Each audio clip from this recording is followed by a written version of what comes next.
სახელითა მამისათა და ძისათა და სულისაწმინდისათა. როდესაც ადამიანი სამოთხეში დაეცა და ადამიანში ჩვენ ყველანი დავეცით, ანუ ადამიანში ჩვენ ყველამ ზურგი შევაქცია ღმერთს. რა თქმა უნდა, ეს ერთის მხრივ ჩვენი პირადი პასუხისმგებლობა არ არის, იმიტომ რომ თითოეული ეროვნება უნიკალურია და თავის ქცევაზე პასუხს თავად აგებს, მაგრამ მეორეს მხრივ იმდენად ერთი ბუნება ვართ ჩვენ, ადამიანისგან ამოსულები, რომ სამწუხაროდ ჩვენ იგივეს და უფრო უარესაც ვიმეორებთ.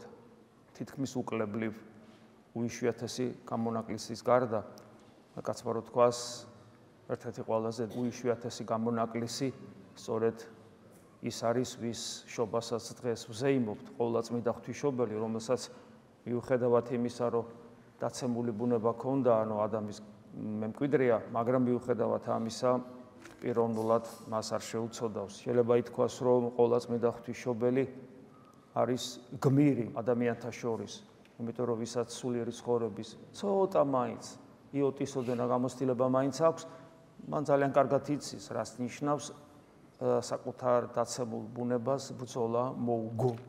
გესმით, რას ნიშნავს ეს? როცა ადამი დაეცა ადამიანის და მთელი მისი მემკვიდრეების შესაბამისად და მათ შორის ღვთისმშობლისაც უნდა ითქვას, ღვთისმშობლასაც იგივე ბუნება აქვს, ის ქრისტეს გარეშე ვერ ცხონდებოდა, მიუხედავად მისი გმირი ბუნებისა, მაგრამ ცხონება ეს არ არის უბრალოდ საკუთარ თავზე გამარჯვება.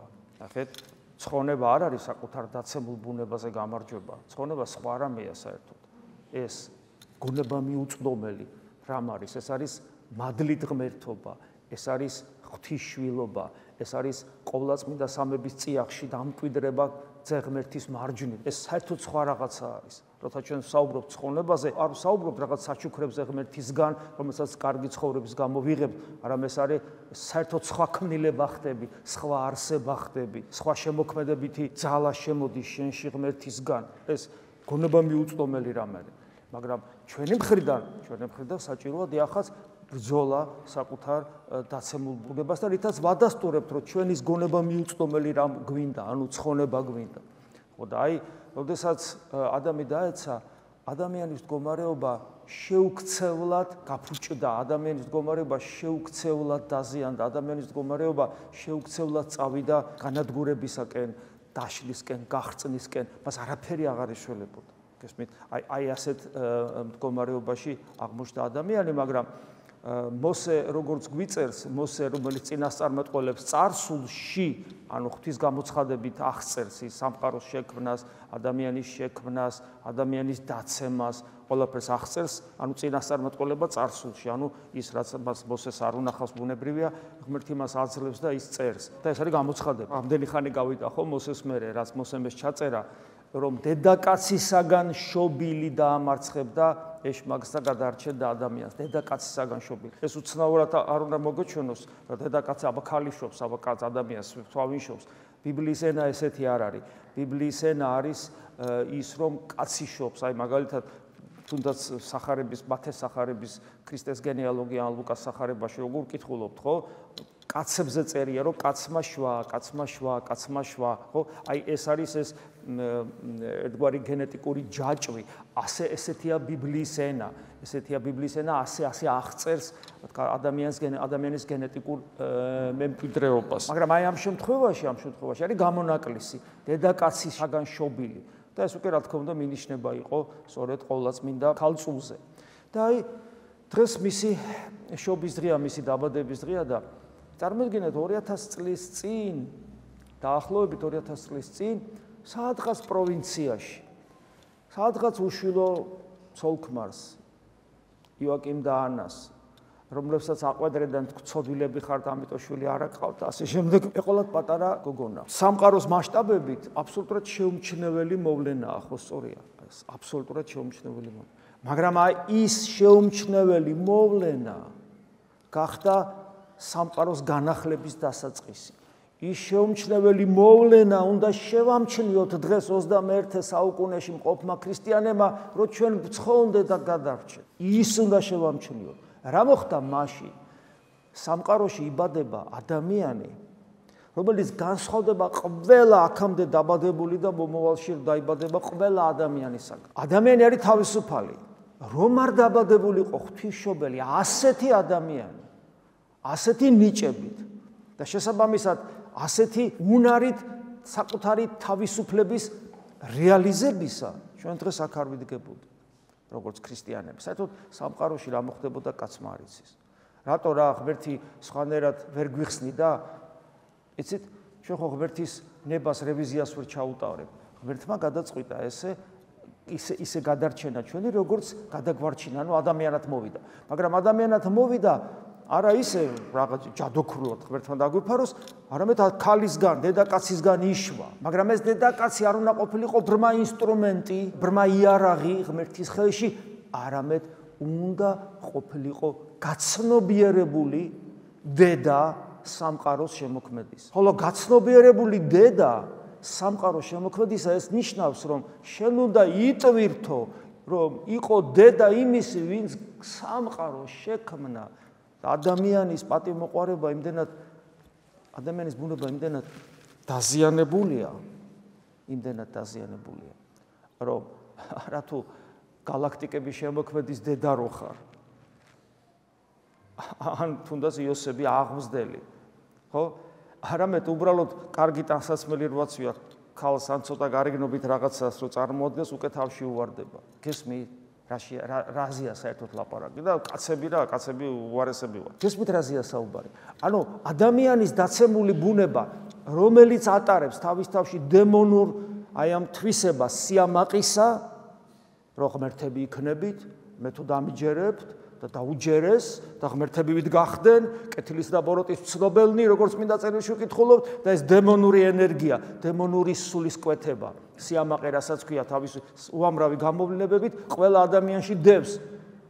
ის იდო ღვთისმშობელშიც, იმიტომ რომ ის ადამიანის გენეტიკური მემკვიდრეა, მაგრამ მან თავისი პიროვნული ღვაწლით გმირია, როგორც წეგან გითხარით. არ მისცა შესაძლებლობა მას განვითარებისა. ის დამარცხდა, ანუ სიამაყე დამარცხდა მისი მორჩილებით, მისი გონება მიუწვდომელი ქრისტეს დარი, ჯერ კიდევ ხორციელად არ მოვლენილი ძე ღმერთის დარის სიმდაბლით. გესმით, რა თვისება ქონდა ღვთისმშობელს, ძე ღმერთის თვისება, საერთოდ ღმერთი ასეთია, ხო? ძე ღმერთის თვისება, ჯერ კიდევ განუკაცებელი ძე ღმერთის თვისება ქონდა, ეს არის უკიდურესი გონება მიუწვდომელი სიმდაბლე. აი ესეთი იყო. ამიტომ დაიტია ღმერთის დედობა. თორე სხვანაირად დაიღუპებოდა. და როგორია ახლა, ხო? ესე იგი ღმერთი მოვიდეს ადამიანად, ამისათვის ყავდეს დედა, რომელიც ბუნებრივია, ხო? ის ხო იესო ქრისტე ხო ღმერთთან ერთად კაცის გახდა და ადამიანად უყვარდეს დედა, რომელიც ამ პარტავნებით დაიღუპებოდა და ვერაფერს ვერ უშველიდა. გესმით? გახსოვთ როგორ ამბობს? ნეტარ არის, რომელმაც შვა და ძუძუნი, რომელთა სწოვდი და არამედ ნეტარ არიან, რომელთა ისმინონ სიტყვა ღვთისა და დაიმარხონ იგი. და მე კიდე ერთი ადგილი როა სახარებაში, როცა მოწაფეებს ესაუბრება და შენი დედაო და დაძმანი, ანუ იოსების შვილები, ბიძაშვილები და შემდეგ მოსულები არიან შენთანო და ვინ არის დედა ჩემი? და ვინ არის დაი და ძმაი ჩემი? და მოწაფეებს ხელს მოავლებს, ვინც ისმინოს ჩემი და აღასრულოს სიტყვა, ეს არის დედა ჩემი და ძმაი და დაი ჩემი. ანუ ნახეთ, როგორ პოზიციას იჭერს უფალი, რომ მე რა რომ მან გამაჩინა, ეს ამით კი არ ცხონდება. არამედ ვინც ღვთის სიტყვას მოისმენს დაიმარხავს, ანუ მორჩილი იქნება ღვთის სიტყვისა ბოლომდე და ასეთი იყო ღვთისმშობელი და ღმერთი ელოდებოდა ასეთი ადამიანის მოვლენებას. რატო ელოდებოდა? იმიტომ რომ ღმერთი მიუხედავად იმისა, რომ ყოვლის შემძლეა ადამიანის თავისუფლებაში არ ერევა და შესაბამისად შენი თავისუფლება როგორიც არის, აი ეგეთი არის. როგორც შენ ახდენ შენი პიროვნული ცხოვრების რეალიზებას შენი ღმერთისაგან მოცემული თავისუფლების მიხედვით ეგეთი თავისუფლება გაქვს, ეგეთი პიროვნება ხარ შენ. და ამაში ღმერთი არ ერევა. და ღვთისმშობელი გაჩნდა ისეთი იმ გარემოში. ერთადერთი რასაც ღმერთი აკეთებს, ქმნის გარემოს. ისრაელი ერის ისტორია ვინც იცის, დაინახავს, რომ ებრაელებს არ უნდათ ღმერთის მორჩილება, საერთოდ არ უნდათ. სულ ეწინააღმდეგებიან, ბოლომდე ეწინააღმდეგებიან. ბოლოს ქრისტეს მოკლეს, იცით ხო? ბოლომდე ეწინააღმდეგებიან. ერთ-ერთი რასაც ღმერთი როგორ თქვა, ძალადობს ჭყალებში, მაგრამ ეს სიყვარულის გამოვლენა, რომ ინარჩუნებს ისრაელ ერს, ანუ გარემოს, სადაც შესაძლებელი არის, რომ ღვთისმშობლისნაირი ადამიანი დაიბადოს და გაჩნდეს. გარემოს. ფოთაშორის აქედანაც ჩანს, თუ როგორი დიდი მნიშვნელობა აქვს გარემოს. მაგალითად, ჩვენი შვილები და შვილიშვილებისათვის როგორი მნიშვნელობა აქვს იმას, თუ როგორი სამშობლო გვექნება. სამყარო გასაგებია, საერთოდ გაგიჟდა სამყარო და შეუქცევადი პროცესი მიდის, აღარაფერი ამ სამყაროს აღარ ეშველება. თუ ვინმეს აქვს ილუზია, რომ 60 დამყარდება, ეს არის უტოპია, რომელსაც შესრულება არ უწერია, ქრისტიანულადაც ესეა და კაცობრიობას ვხედავთ, როგორი შეუქცევადი პროცესები ვითარდება და ვიდრე რომ ცოტა ხანი მაინც საქართველოს გამოვგლიჯოთ, სანამ ანტიქრისტე გამეფთება, რომ ჩვენმა შვილიშვილებმა ისეთ გარემოში იცხოვრონ, სადაც მათ შესაძლებელი ექნებათ ადამიანებად გაიზარდონ, ანუ ქრისტეს შემეცნება შეეძლო. ძალიან დიდი მნიშვნელობა აქვს ამას. და ეს საქართველოს განსასწრებიც, მე ვფიქრობ, აქედან გამომდინარეა, რომ აი როგორც ისრაელს ჰქონდა განსასწრები, რომ თავისი თავი არ დაეკარგა, მოდი ასე ვთქვათ, რომ ის გარემო შენარჩუნებული ყოფილიყო. ერთადერთი ღმერთი ამაში ერევა. ხოლო ესეთი ადამიანი როდის მოვიდოდა და როგორ შეძლებდა, ეს თვით ადამიანის პიროვნული გადაწყვეტილება უნდა ყოფილიყო და რა თქმა უნდა მე ღმერთი გეხმარება. რა თქმა უნდა ღვთისმშობელს ეხმარებოდა ღმერთი, ის ტაძარშიც აღიზრდებოდა, მაგრამ ხო ვიცით რომ არანაირი დახმარება არ გიშველის, შენ თუ არ გინდა და შენ თუ არ გადაწყვეტ შენი თავისუფლებით. და ამიტომაც ასეთი ადამიანი იბადება, ასეთი ადამიანის დაბადების დღეა დღე. ამიტომ ვზეიმობ ჩვენ და ამიტომ არის მნიშვნელოვანი ჩვენგან აქედან მისი დანახვა, თავიდანვე დანახვა, რომ ვინ დაიბადა, რატო დაიბადა ასეთი, რატო იყო განსაკუთრებული, რით იყო გამორჩეული, სიმდაბლით, საღვთო განგებულებისადმი მორჩილებაში გამოვლენილი სიმდაბლით. და სწორედ ამიტომ გახდა ღირსი, რომ დედა ღვთისა ყოფილიყო და შესაბამისად მე მასწავლის, რომ მე უნდა მქონდეს ასევე ღვთის განგებულებისადმი მორჩილებაში გამოვლენილი სიმდაბლე, თავდაბლობა, ანუ რომ ჩემში დამკვიდრდეს იესო ქრისტე, გესმით? რომ ვეზიარები, რომ ჩემში ქრისტე დამკვიდრდეს, რომ ქრისტეს სახელს მოუხმობ, რომ ჩემში ღმერთი დამკვიდრდეს. იმიტომ რომ ეს არის ღმერთის თვისება. ეს არის უმთავრესი თვისება ღმერთისა, გესმით? ეს არის უმთავრესი თვისება ღმერთის. ისწავლეთ ჩემგან მშვიდვარ და მდაბალ გულით. და თუ ჩვენ ამას ვერ შევიცნობთ, თუ ჩვენ ამას ვერ დავინახავთ, თუ ჩვენ აქ მოვდგავართ ჩვენი რელიგიურობით, ჩვენი ზნეობრიობით, ჩვენი თეოლოგიაში განსწავლულობით, ჩვენი მღვდლობით თუნდაც, ჩვენი მაზიარებლობით, ჩვენგან არაფერი არ გამოვა. ის არის ყველაზე მთავარი, ქრისტეს დარი თავდაბლობა, რომელიც ვლინდება ღვთის განგებულებისადმი მორჩილებაში, მაგრამ აქ ერთი ნიუანსია. ღვთის განგებულებისადმი მორჩილება ნიშნავს, რომ მორჩილი ხარ საერთოდ. აი არ შეიძლება რომ ღმერთი გიყვარდეს და ადამიანი არ გიყვარდეს. მეცას გეტყვით, არ შეიძლება ადამიანი მართლა გიყვარდეს და ღმერთი არ გიყვარდეს. საერთოდ სიყვარული არის, მე ადრეს გითხარით, სიყვარული არის თვისება, რომელიც ან გაქვს ან არა გაქვს. თუ ის გაქვს, მაშინ ყველა სიყვარული შეგიძლია და ღმერთის მათ შორის, რა თქმა უნდა. და თუ არ შეგიძლია სიყვარული და თუ შენ შეგიძლია ნამდვილი სიძულვილი ადამიანისა, მაშინ შენ ღმერთს ვერ შეიყვარებ. და ესეა მორჩილებაც. თუ შენ შეგიძლია მორჩილება ღმერთისა, შეგიძლია მორჩილება ადამიანის. და თუ შენ ფიქრობ, რომ მორჩილი ხარ ღმერთის და ადამიანებს, ესე იგი უჯიკავებს სულ შენ მთელი შენი ცხოვრება და რქენ ადამიანებს, შენ არც ღმერთის მორჩილი არ ხარ, იმიტომ რომ მორჩილება შენი თვისება არ ყოფილა. ეს არის თვისება, რომელიც ან გაქვს ყველაფერში, ან არა გაქვს. გესმის, საერთოდ არა გაქვს. დღესაც აი ფილიპელთა მიმართ ეპისტოლეში აღმოვიკითხეთ, რომ როგორი უნდა იყოს ადამიანი, როცა თავდაბლობაზე ვსაუბრობ, ნუ რა იხდომით, გინა ზვაობით, ანუ ეს ურთიერთობაში ჩხუბით, შეჯახებით, ამპარტავნობით, არამედ სიმდაბლით, ერთმანეთს ურთიერთს, სიმდაბლით, ერთმანეთს უფრო მეტად შერაცხიდეთ, ვიდრე საკუთარ თავს. აი ძველ ქართულად არის ურთიერთას უმეტეს შერაცხიდეთ თითოეული თავისისას. ანუ ეს ნიშნავს, რომ სიმდაბლე და მორჩილებით იყავით ერთმანეთის მიმართ, ნუ ეჯახებით ერთმანეთს, ნუ კამათობთ, ნუ ჩხუბობთ, ზემოდან ნუ უყურებთ ერთმანეთს და ერთმანეთს უფრო წინაყენებდეთ, ვიდრე საკუთარ თავს. ეს არის ქრისტიანული ცხოვრების წესი და კანონი, ამაში ვიზრდებით, ამაში უნდა გავიზარდოთ, რომ ჩვენი გული ნელ-ნელა გახდეს შემძლებელი ქრისტეს ჩვენში დამკვიდრების. მე აგზელებს პავლე მოციქული, ნუ თავისათვისისა ხოლო კაცადი თქვენი ეძიებთ, არამედ მოყვასისაცა თითოეული თქვენი. ანუ ეგოისტები ნუ ხართო, მოკლედ ხო თქვა. ნუ ხართ ეგოისტები. ეს არ ეხება ვიღაცას, ეს მე მეხება, მე ჩემ თავზე ვსაუბრობ. ნუ ხარ თეოდორე ეგოისტი, გესმით? გაიხედე, გამოიხედე რა, მარტო შენ ხო არ ხარ ამ სამყაროში. აი აქ ზუსტად რომ სხვა ადამიანის დანახვა სწავლობ, სხვისი ტკივილის განცდას, თანალმობას რომ სწავლობ, სხვისი სიხარულის გაზიარებას რომ სწავლობ, სხვისი თვალებით დანახვას რომ ვცდილობ, აი აქ იწყება ნამდვილი ქრისტიანობა. პრაქტიკაში ამაში ვლინდება. მაგრამ ეს რო გქონდეს, თავისთავად ადამიანს ამის უნარი, ამის ფსიქოსომატური რესურსი არ გააჩნია, იმიტომ რომ დაცებული ბუნება გვაქვს და მე ამიტომ პავლე მოციქული ამბობს.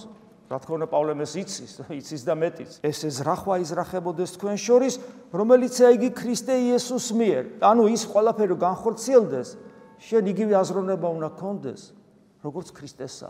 ისეთი ურთიერთობები, როგორც ქრისტეს ექნებოდა შენ ადგილას. ანუ ქრისტე შემოყავს, უფალი გეუბნება, რომ შენ ვერ შეძლებ თეოდორი ამას. შენ უნდა იცოდე რა არის შენი გასაკეთებელი, ეს ერთი.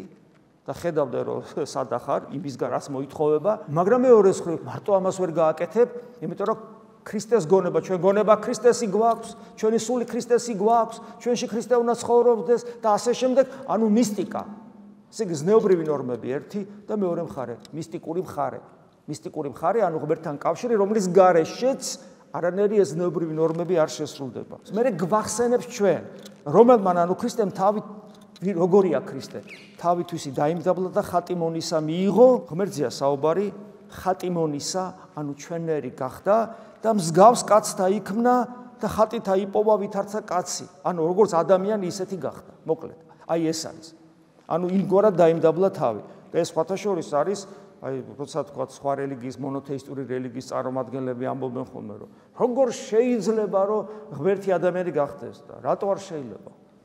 რატო არ შეიძლება? რა ძალა არ ეყოფა ამისი, ყოვლის შემძლე არ არის, თუ სიყვარულს უწუნებს ვინმე ღმერთს, თავგანწირვას. ყოვლის შემძლე ხო არის და სიყვარულიც რომ არის და მე რო უყვარ ვარ უპირობოდ და ჩემი გადარჩენისათვის რა არ შეიძლებოდა ეს გაეკეთებინა? რატომ არ შეიძლებოდა ღმერთი, რომელიც ყოვლის შემძლეობასთან ერთად არის სიყვარულიც?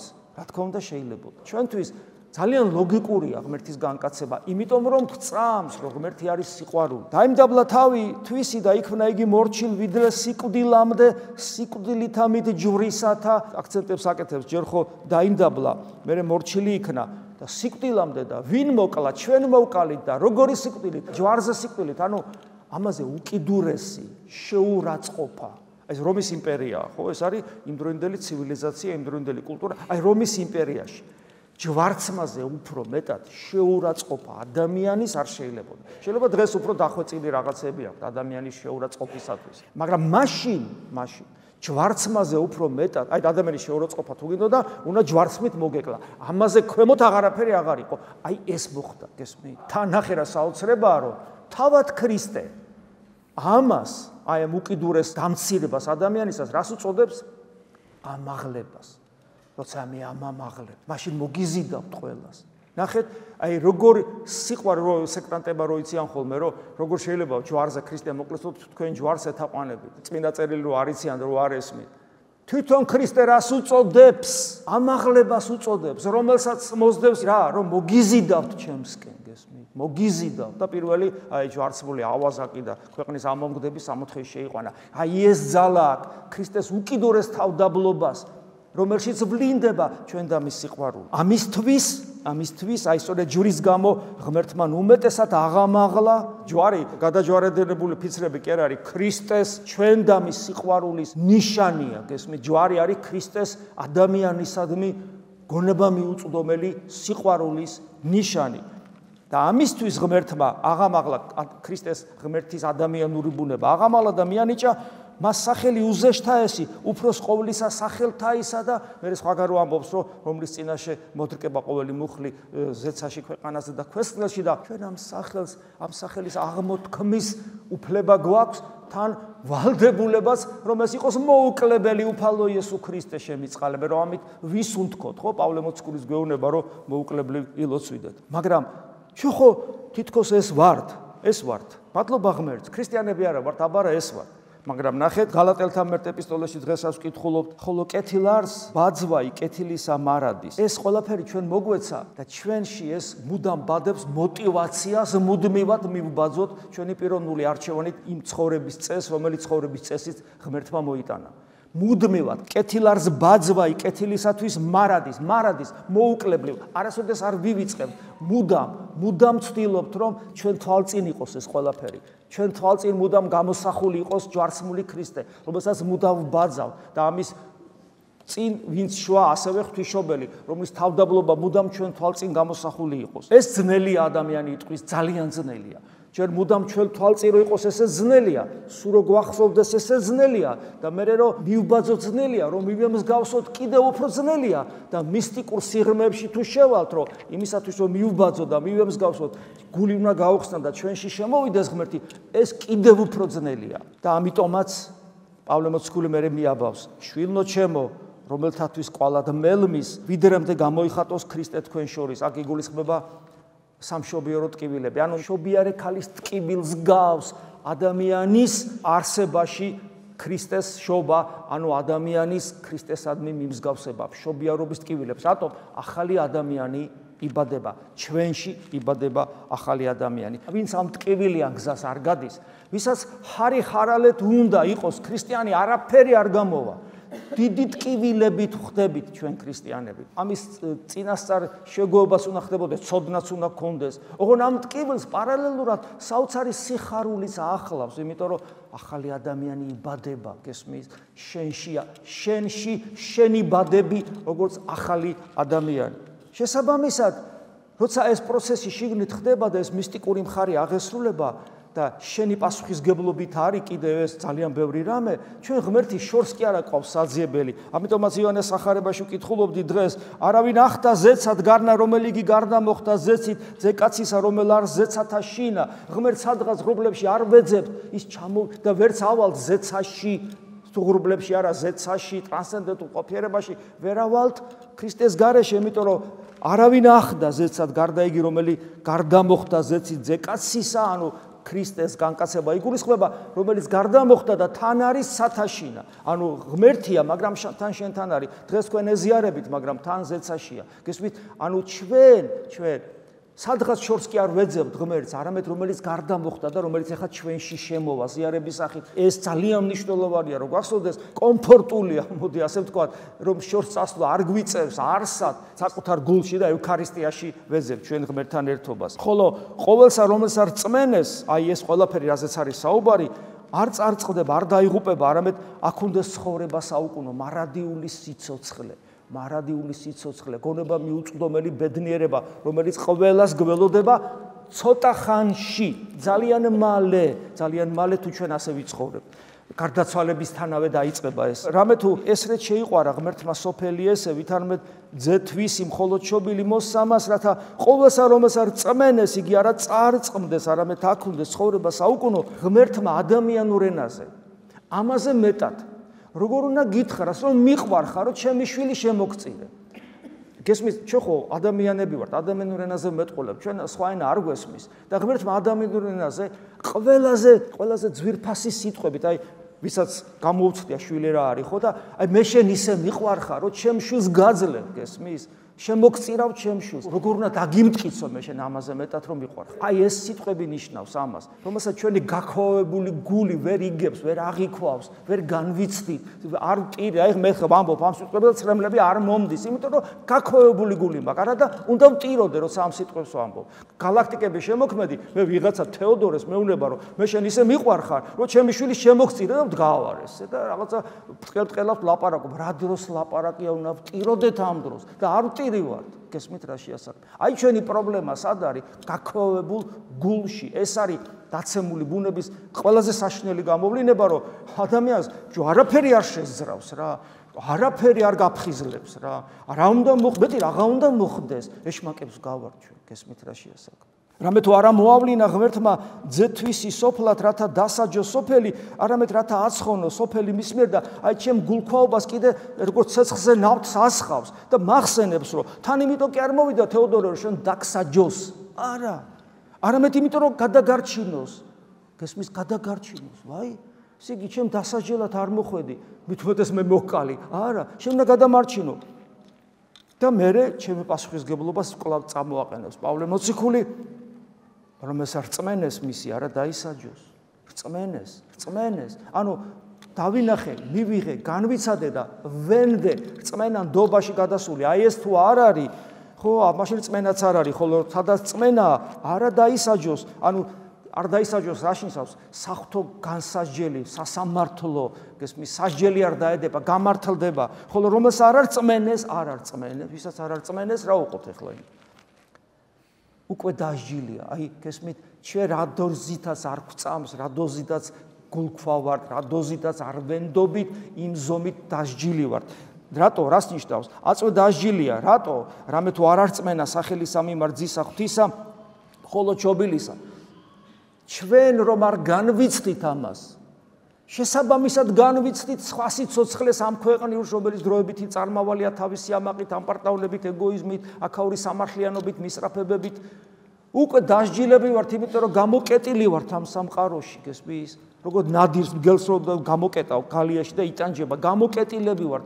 რატო? რა დოზითაც არ გვწამს, არ გვჯერა, არ განვიცდით, იმ დოზით განვიცდით ამ სოფელს. რა დოზითაც განვიცდით ამ სოფელს, როგორც ვითომ ნამდვილ სიცოცხლეს, იმ დოზით ვიტანჯებით, იმიტომ რომ თავისუფლებისათვის ვართ შექმნილნი და ვკეტავთ საკუთარ თავს აი ამასოფლის წესებში და კანონებში, რომელსაც ამასოფლის სული ქვია. რა სასჯელზეა საუბარი კიდევ ერთხელ პავლე მოციქული ხას უსვავს? და ესე არ სასჯელი, ანუ რა სასჯელზე გელაპარაკებითო გეუბნება, რამე თუ ნათელი მოვიდა სოფლად და შეიყვარეს კაცთა ბნელი. ნახეთ რაზეა საუბრობს. სასჯელი ის არის, რომ ნათელი ღმერთი ნათელია, მე ვარ ნათელი ქრისტე ამბობს და რომ მოვიდა, შე რატო ვერ ხედავ, იცი, თეოდორე? გული რატო გაქვს, იცი, გაქვეებული? რატო არ გდის ცერემლი, იცი? რატო ისევ ამ ქვეყნიური ინტერესებით ხარ დაკავებული? იმიტომ კი არა რომ ვერ ხედავ უბრალოდ და მე არ მოგეცი ხედვის უნარი, იმიტომ რომ შენ გიყვარს ეს სოფელი. ესე არ სასჯელი, რამე თუ ნათელი მოვიდა სოფლად და შეიყვარეს კაცთა ბნელი უფრო ვიდრე ნათელი. და რატო შევიყვარე კაცო უფრო ეს სოფელი, ვიდრე ღმერთი, ეს სოფელია ბნელი. რატო შევიყვარე მე უფრო, რატო? რამე თუ იყვნენ საქმენი მათნი ბოროტ.